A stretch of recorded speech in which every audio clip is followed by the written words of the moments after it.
Hey, what's up guys? Good morning. I'm filming this Friday morning for my truck. I am about to head to a speaking event for the weekend. And today we're going to talk about loss aversion. I hope that you guys are gaining value from the last 2 weeks videos. Please watch them. Share them with people if you want. But if we're gonna be great leaders, we have to be able to develop ourselves first. And so the things we're gonna talk about in this video are exactly that. More about self-development and things that will drive a little bit of self-awareness. So when we're describing loss aversion, right? We have a tendency as humans, and it's in our nature, to avoid losses rather than acquiring equivalent gains. So basically, we find that losses are a bigger impact than any gains. And so there's a psychologist who wrote a book, Thinking Fast and Slow, and some of you guys have heard me reference this before, Daniel Kahneman. The concept suggests that the pain of losing is psychologically twice as powerful as the pleasure of gaining.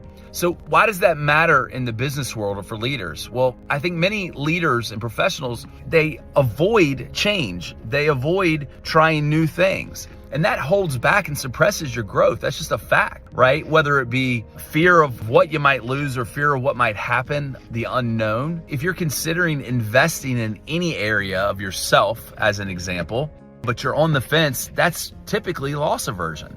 That's happening, right? And so when you're outside of your comfort zone, that's when growth happens. It's the same thing here. And it is, once again, it's natural. It's the wiring of our brain. It's that whole little almond-shaped piece in our brain called the amygdala that processes fear. It kicks in to protect us from threats, including those that challenge the status quo, or as they would say, homeostasis, right? Challenges the norm. And these threats are antiquated. They're old. These threats aren't real, and they're not really going to harm us. Those are just facts. And it's not just you, it's how our brains are wired. But the great thing about brains is you can rewire them. So think about it from the standpoint of marketing strategies. Retailers often use loss aversion for sales. So, let me give you some examples. Sale ends today. Hurry up, 40% off everything. That's loss aversion.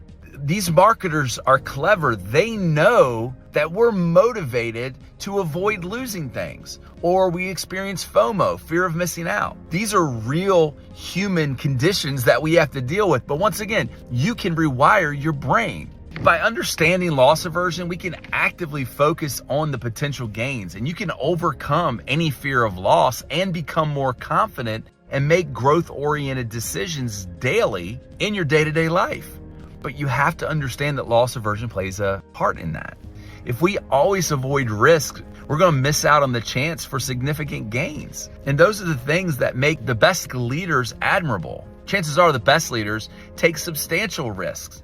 And research supports that people who consistently take bigger risks do better in life. They push through the fear of loss to achieve greater success and gains. So, how can we flip the script on loss aversion? One method I use is journaling. And I've been asking you, and for those of you that haven't, which is probably the majority of you, that haven't taken the time to follow the journal prompts, please do that, because we're going to start talking about it in next week's call. Because when I journal, it helps me shift my focus and my mindset from what I might lose to what I'm going to gain. And the gain is what excites me about impossible goals. The gain is what excites me and keeps me motivated, maybe when I'm on a project that I've been doing for long periods of time. Another strategy is reframing your thinking. Instead of seeing like a new technique or a new strategy as a threat to status quo, view it as an opportunity for growth. Remind yourself that staying in your comfort zone will not lead you to progress, and encourage those around you to adopt this mindset as well. Remember, we become our environment. And understanding loss aversion as a common human nature response will help you manage it. And it'll allow you to use the knowledge to push past the fear of loss. I'm going to share a quote with you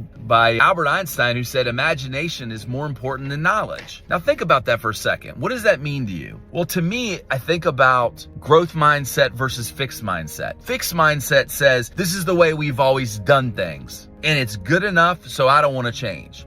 You are suffering from loss aversion. That's what's happening. That's what's holding you back from taking steps bigger and bolder and having greater levels of success in all areas of your life. A fixed mindset holds you back. A fixed mindset keeps you in the status quo.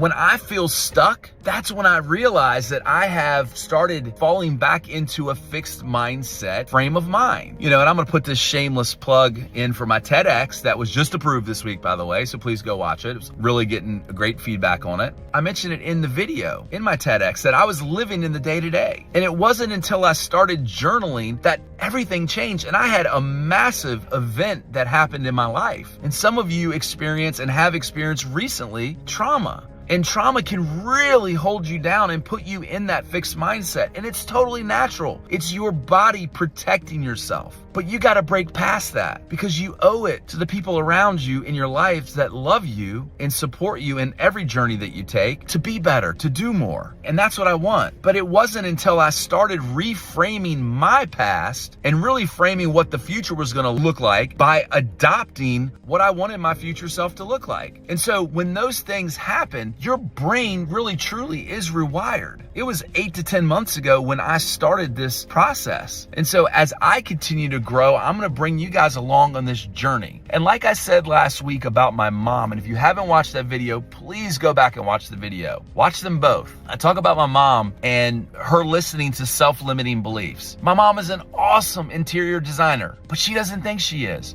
Even though everybody that she's helped redecorate their homes love her and always ask her to come back and do it again when they're ready for a redecoration. But yet my mom felt that she wasn't degreed. She didn't have a high school diploma. She didn't have a college degree or any certificates. So she felt that that was part of the qualification or prerequisite to be an interior designer.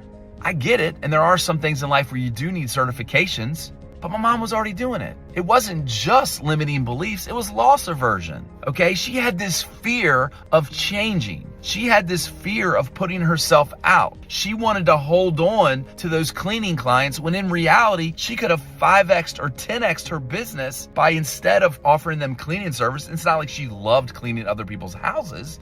No.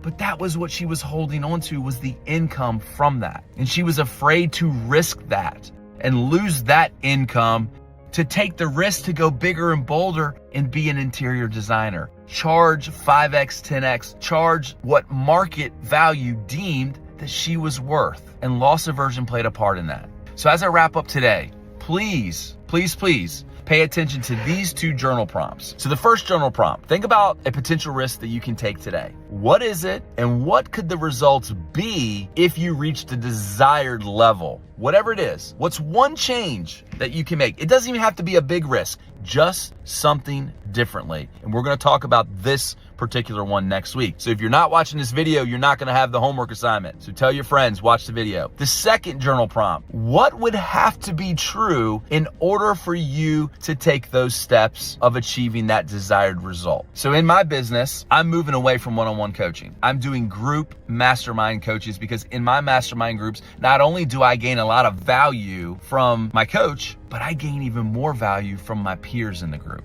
And so I have decommitted to taking on new one-on-one coaching opportunities. And that was a big risk for me, because that's where my income is, right? So for me to do that, I'm taking a big risk. But instead, my goal is I have to find 7 additional corporate clients that become retained clients for me. If I do that, not only do I achieve my goal, but I 10x from where I am today. And the only way that happens if I decommit from one-on-one coaching, because I can't scale me. I'm only one person. If I've got 20 people that I'm coaching, that's 20 hours of conversation in a week. That's half my week. And usually it takes me 30 to 45 minutes to prep for those calls and 30 to 45 minutes to prep afterwards. So, you're looking at 2.5 hours per person. And that doesn't include my other clients that I'm working with in a group setting. That's what I'm making a change with. And it is a risk, but I know that I'm going to achieve it because I'm pouring everything into making that happen. And I'm rallying the people around on my team to help me make that happen. So please pay attention to these 2 journal prompts. I hope you have a fantastic week. Let's have a massive week. Love you guys. Talk to you soon.